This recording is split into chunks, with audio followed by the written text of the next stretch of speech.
Hey, ladies and gentlemen, welcome to lesson 4.4. This lesson is all about us being able to graph lines. They'll be in different forms and such, like point slope form, slope intercept form. We might get different things to use here. But the lines are going to end up being parallel or perpendicular.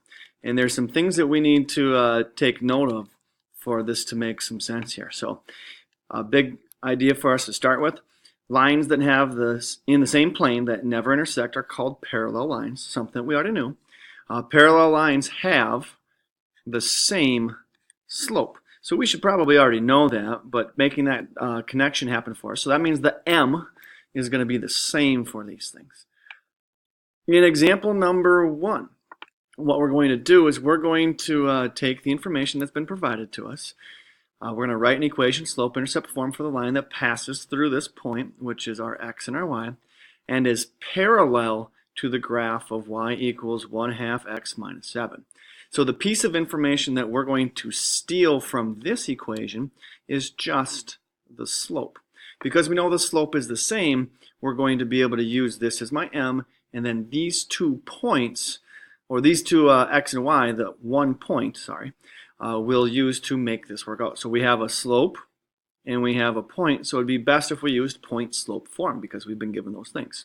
So we would do y minus a negative 2 in point slope form is equal to my m of 1/2 times the x minus 4. Now remember, if we have a minus next to a minus, or 2 negatives make a positive, all we have to do now is distribute and then get y by itself to find a slope-intercept form. So when we distribute, we get 1/2 of an x, and then 1/2 of a negative 4 is a negative 2, and then we have this y plus 2. To isolate our variable y, we need to get rid of this plus 2, so we will subtract 2 from both sides to make our equation of y is equal to 1/2 x, and then a minus 4. So if we were to graph this equation that we just created and have graphed the y equals 1/2 x minus 7, these are both going to have the exact same slope, meaning that they're parallel, but they're going to be at different spots. So they'll be right next to each other in a parallel lines. Probably look better if I use pencils and stuff.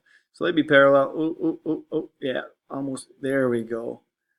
Looks parallel to me, but not so much on the screen. Okay, that's pretty close. Whatever.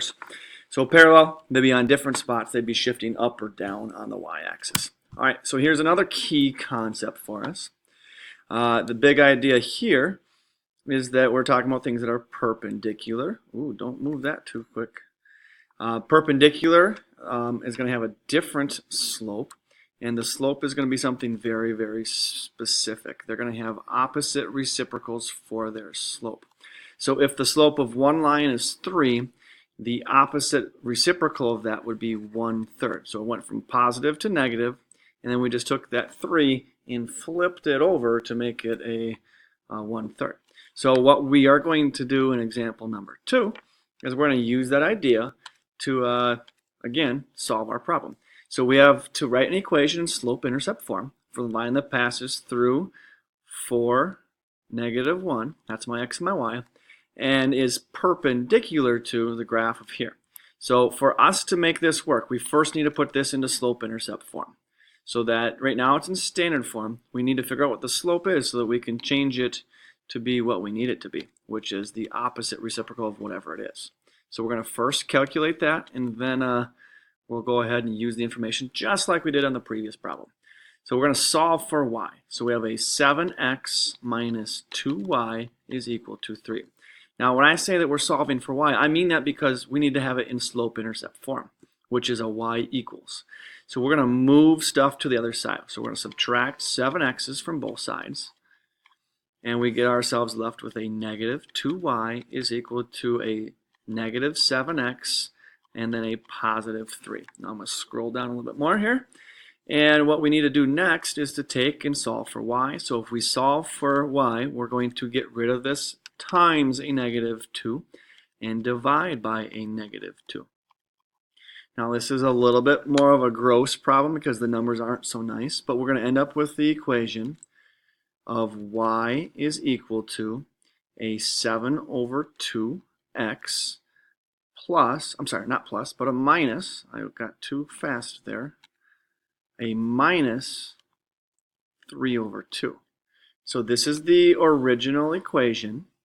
I know we did a lot of work to get there, but we're going to use the slope, that 7 over 2, in our next part of the process, because we're going to change that 7 over 2 to be perpendicular. And remember, the rule that we just learned was to be perpendicular, they have to be opposite reciprocals. So my m that I'm going to use is going to be a negative 2 over 7. And then I'm going to go ahead and use the point of a 4, negative 1. So I scrolled back up to find that. So my x and y are 4, negative 1. I'm going to put that into point slope form because I've been given a point and slope, or I've figured those things out. And we're going to make the new equation. So it's going to say y plus 1, because it's minus a minus, is equal to a negative 2/7 times an x, and then we have minus 4. So not all the time are things going to be nice for us, but we're going to distribute and then bring the 1 over. So it's going to be a negative 2/7 x, and then 2/7 times a negative 4 makes a negative and a negative makes a plus 8 over 7. And then we have the equals to a y plus 1. Now our next step is to remove that 1 from both sides. And we're going to have ourselves left with this y equals a negative 2 over 7x. And then if I take 1 whole away from 8/7, I'm left with just 1/7, because 7/7 is 1 whole. So now we're left with just 1/7. This would be my official equation. It is going to be perpendicular when we graph it to the first equation that we got of y equals a 7 over 2x minus 3 over 2. Now those are not very nice numbers, which is bound to happen in math, and we're okay with that. We have one more. Our job is to determine if the relationship between these things are parallel, perpendicular, or neither. They might be nothing at all. So if we look at our equations, we have a 3x plus y, I might be covering that one up, but 3x plus y equals 12 with my beautiful mug.